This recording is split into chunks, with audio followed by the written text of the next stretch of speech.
Team Fortress 2, Portal, Half-Life, and Left 4 Dead. These are some of the most important titles that have ever been released on just about every platform. Dota 2, Half-Life Alyx, and Counter-Strike. That's another 3 games that even today have a huge following, whether it be their outstanding gameplay or their incredibly well-balanced online play. Now, you might realize that every single one of those games I listed has one company behind it: Valve. Valve has been known for their revolutionary titles no matter when they drop. Yes, just as any company does, they have their failures. But for every artifact, there's a Half-Life 2, and it seems like they're about to do the exact same thing again with their new work in progress, Deadlock.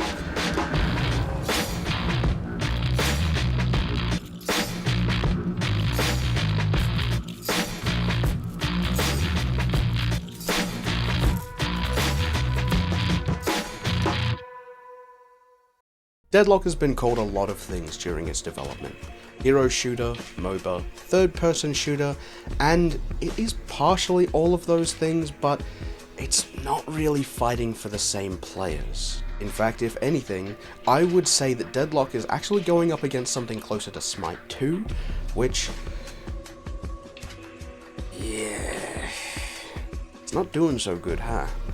Just like in Smite, there's a collection of characters that you can select from which have different abilities and styles, but in Deadlock, leveling your abilities is slightly altered from the norm. When collecting souls, which is the currency for this game, this also goes towards your levels. And when you gain enough of these levels, you can spend them on your abilities to give them a boon, which increases at 1, 3, and 5 points. And boons also act kind of differently as well compared to your regular leveling system. Like, instead of just improving the damage and cooldown of a spell, they can also add effects. For example, the first ability of Madden Geist, when brought to the max level, leaves a puddle on the ground that continues to deal damage over time. Or, with Mina, at max level, her first ability will deal 7% of her missing health as damage when hitting enemies. Along with the added bonuses you get from the items you can buy in the shop, there's a lot of potential to build these characters in some pretty interesting ways.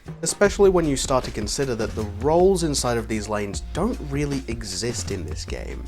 Or at least as it stands currently. Between the lanes is the jungle, or at least that's what everyone refers to it as. This is a collection of buildings, alleys, and tunnels that hold a collection of random mobs and crates that you can smash open with melees. While these random packs of enemies are good to attack when you're between waves or when you don't want to overextend in a lane, don't think that these creatures are all that valuable. From what I've experienced due to the amount of time that it takes to kill them and with how little souls they actually give, it's only worth your time to fight them when you're transitioning through these spaces rather than going out of your way to hunt them down. This also means that the most effective way to get souls is actually through the minions in the waves, and also from obviously defeating your enemy laners.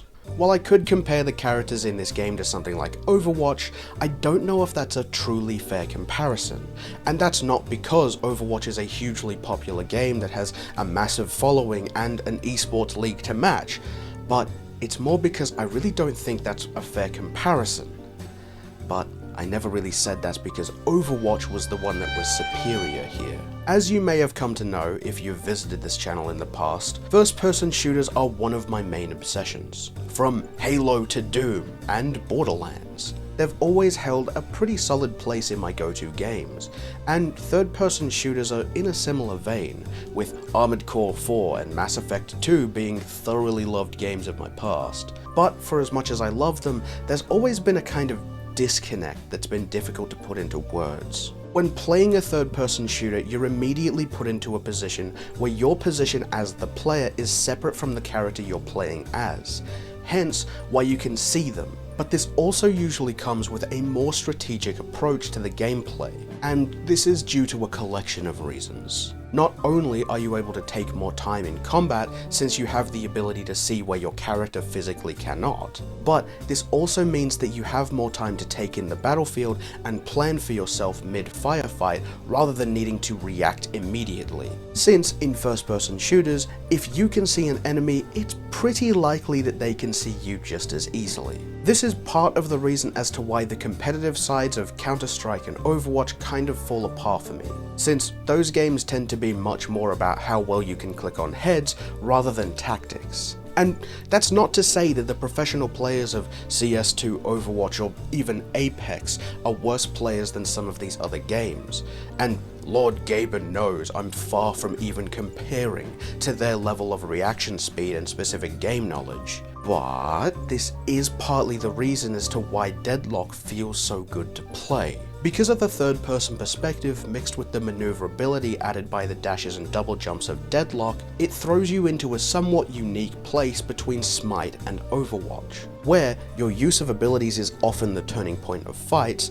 but your ability to keep mobile and keep track of targets is also a major factor. So if you somehow haven't played a Valve title, then let me explain to you in one simple word why it always stands out compared to just about any other release.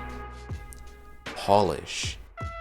As you boot up Deadlock, you'll be met with a message telling you that this game is early access, which is true.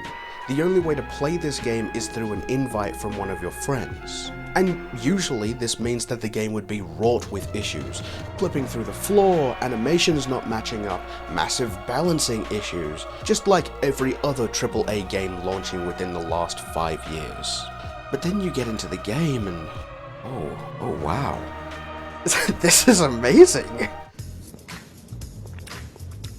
Now that's what I'm talking about. You're telling me that unlike Activision, EA, or Ubisoft, who takes your money and just kinda tells you to deal with it, Valve is apologizing for this? That's what I mean when I talk about Valve's titles. And in the current state of gaming, we need more companies who are interested in respecting your time as consumers and the product they're providing you. This game feels like it has passion behind it. From the way that each of the characters interact with everyone on the team to the more subtle things. The bugs running around in the tunnels on the maps, or how the yet to be released characters show up as ghosts in the lobby area. It all comes together to create such a convincing world to play in. And that's not to mention the fact that this game not only is free, but also doesn't have any microtransactions. There is a ton of promise that Deadlock brings at the moment, but it is also kind of obvious that it still has a long way to go before it's ready for any proper esports level of entertainment. That being said, this game has been a constant obsession for me over the past few months, and if I'm being honest, I think that once this is ready, it is going to be a massive hit in the competitive space, and I cannot wait to see where it goes. So, with all of that said and done, thank you all so much for watching. Keep an eye out for more of these in the future, and I'll catch you in the next one.